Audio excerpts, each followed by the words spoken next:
Hi everyone, ఈరోజు హెల్తీగా ఉండే బ్రౌన్ రైస్తో దోశలను ఎలా చేయాలో చూద్దాము. వైట్ రైస్తో దోశలను ఎలా చేస్తామో బ్రౌన్ రైస్తో కూడా అలానే చేసుకోవాలి. కాకపోతే హెల్తీగా ఉండాలి అనుకుంటే వైట్ రైస్ని అవాయిడ్ చేసేసి బ్రౌన్ రైస్తో దోశలను చేసుకోవాలి. చాలా టేస్ట్గా ఉంటాయి. ఎలా చేయాలో చూద్దాము. 2 గ్లాసెస్ మినపప్పు తీసుకుంటే 1 గ్లాసు బ్రౌన్ రైస్ తీసుకోవాలి.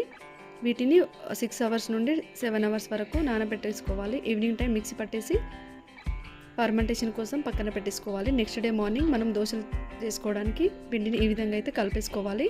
పిండి తిక్కుగా అనిపిస్తే కొంచెం వాటర్ యాడ్ చేసి ఈ విధంగా కలిపేసుకోవాలి.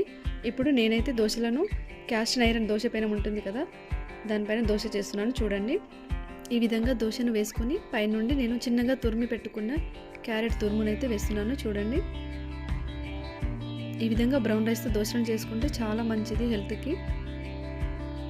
ఈ వీడియో కనుక యూస్ఫుల్ అనిపిస్తే లైక్ చేసి, షేర్ చేసి, సబ్స్క్రైబ్ చేసుకోండి.